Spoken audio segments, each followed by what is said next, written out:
നമസ്കാരം. RICT ദർപ്പൺ ഇൻഫോപ്ലസിൻ്റെ പുതിയൊരു വീഡിയോയിലേക്ക് എല്ലാവർക്കും സ്വാഗതം. ഇന്ന് ഞാൻ പറയാൻ പോകുന്ന ടോപ്പിക് എന്ന് പറഞ്ഞാൽ PLI അല്ലെങ്കിൽ RPLI ക്ലോസ് ചെയ്യുമ്പം നമ്മളൊരു ആപ്ലിക്കേഷൻ ഫോം ഒരു ക്ലോഷർ ഫോം നമ്മൾ ഫില്ല് ചെയ്ത് കൊടുക്കുന്നുണ്ട്. സോ ആ ക്ലോഷർ ഫോമാണ് നിങ്ങളെ ഇന്ന് ഞാൻ പരിചയപ്പെടുത്തുന്നത്.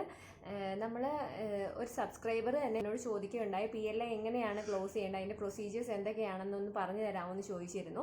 സോ അത് കുറച്ച് ഗ്യാപ്പ് വന്നുപോയി വീഡിയോ ചെയ്യാൻ വേണ്ടി. എങ്കിലും ആ സബ്സ്ക്രൈബറിന് വേണ്ടിയാണ് നമ്മുടെ ഇന്നത്തെ വീഡിയോ.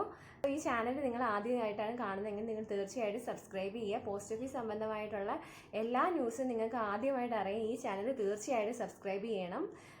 സോ നമുക്ക് വീഡിയോയിലേക്ക് പോവാം. PLI എങ്ങനെയാണ് ക്ലോസ് ചെയ്യേണ്ടത്? സോ അതിനെല്ലാവർക്കും അറിയാം. എൻ്റെ കഴിഞ്ഞൊരു വീഡിയോയിൽ ഞാൻ കാണിച്ചു തരികയുണ്ടായി. PLI സർട്ടിഫിക്കറ്റ് അല്ലെങ്കിൽ ബോണ്ട് ഇഷ്യൂ ചെയ്യുന്നത്, അതിൻ്റെ ഫോർമാറ്റും എൻട്രീസും ഒക്കെ ഞാൻ കാണിച്ചു തരികയുണ്ടായി. അത് നിങ്ങൾ കാണാത്തവരാണെങ്കിൽ ആ വീഡിയോ ഒന്ന് കണ്ടാൽ മതി, ഡിസ്ക്രിപ്ഷനിൽ ഇടാം. സോ ആ ഒരു ബോണ്ട് നമ്മൾ എപ്പോഴും സേഫായിട്ട് നമ്മുടെ കസ്റ്റഡിയിൽ വെക്കേണ്ടതാണ്. സോ ആ ബോണ്ട് പ്ലസ് നിങ്ങൾ മന്ത്ലി ആണ് പേയ്മെൻറ്റ് നടത്തുന്നതെങ്കിൽ നിങ്ങൾ ആ പേയ്മെൻറ്റ് നടത്തുന്നതിൻ്റെ ഒരു ബുക്ക് കാണും. ആ ബുക്ക് ഇഷ്യൂ ചെയ്യുന്ന ബുക്കും ബോണ്ടും ദെൻ ഈ ഒരു ക്ലോഷർ ഫോമും കൂടെ നമ്മൾ ഫില്ല് ചെയ്ത് വേണം സബ്മിറ്റ് ചെയ്യാൻ. അക്കൗണ്ട് നമ്പറും കൂടെ അതിൽ ഫില്ല് ചെയ്യാനുള്ള ഒരു ഓപ്ഷൻ ഉണ്ട്, അതും കൂടെ ചെയ്താൽ മതി. സോ അതെങ്ങനെയാണ് ഫില്ല് ചെയ്യേണ്ടതെന്നാണ് കാണിച്ചു തരാൻ പോകുന്നത്. ആ ആപ്ലിക്കേഷൻ ഫോം അല്ലെങ്കിൽ ആ ക്ലോഷർ ഫോം ഇതുവരെ കാണാത്തവർക്ക് വേണ്ടിയാണ് ഇന്നത്തെ വീഡിയോയിൽ ഞാൻ കാണിച്ചു തരാൻ പോകുന്നത്. സോ ഈ വീഡിയോ നിങ്ങൾക്ക് തീർച്ചയായിട്ടും യൂസ്ഫുൾ ആകുമെന്നാണ് ഞാൻ വിചാരിക്കുന്നത്. സോ അത് അറിയാൻ മേലാത്തവരാണെങ്കിൽ തീർച്ചയായിട്ടും ഈ വീഡിയോ കണ്ടു കഴിയുമ്പോൾ നിങ്ങൾക്ക് ആ ആപ്ലിക്കേഷൻ ഫോം എങ്ങനെയാണ് ഫില്ല് ചെയ്യേണ്ടതെന്ന് തീർച്ചയായിട്ടും മനസ്സിലാവും. സോ നമുക്ക് വീഡിയോയിലേക്ക് പോകാം.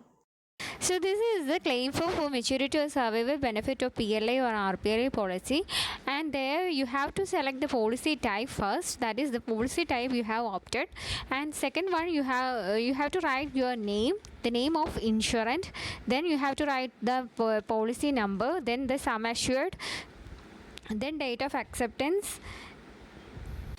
Next we have seen the date of survival benefit date.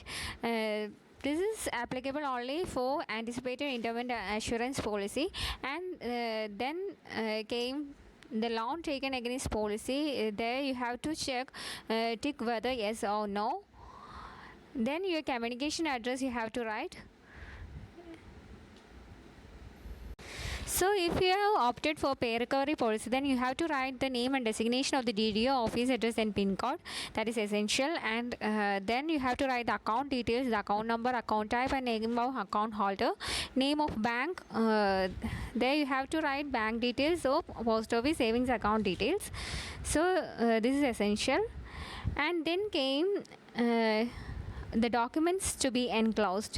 So here is a list of documents to be enclosed along with this form. So then came the documents to be enclosed. So this is a list of documents to be enclosed with this form. So first one is the original policy bond or letter of indemnity. Second one is a self-attested copy of the ID proof, then address proof, then premium receipt book, that is RPLI or PLI book. Then if you have taken loan, then loan receipt book is essential. If you have assigned a messenger for obtaining the claim, so you have to produce the ID proof of the messenger itself. Then came the declaration of the insurant for the appointment of a messenger when he is not able to visit the post office. So you have to assign somebody that is a messenger. Please write the name of a messenger, then signature of the messenger and name of messenger is essential. Then signature and thumbprint of insurant is also essential. Then next case is if the insurant is illiterate, then you have to produce two literate witnesses. So this is a column for that. Then next is only for office use. So this is the second stage that is to be completed in the claim form. Then came the acknowledgement slip that is to be filled by the branch postmaster or senior postmaster or the postmaster. They have to write the policy number along with the receipt number. Then the documents enclosed should be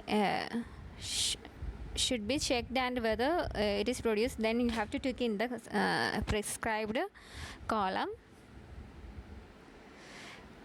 So please make sure that all the documents is to be enclosed along with this form.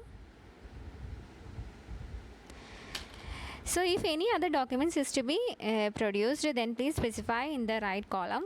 So then you have to sign across the prescribed area. Then your name, your destination and your office stamp, date stamp is to be produced there. So this is actually the form for PLI or RPLI maturity claim. So these are the fields that is to be filled by the officials in the acknowledgement slip. So this is the form for PLI or RPLI claim benefits.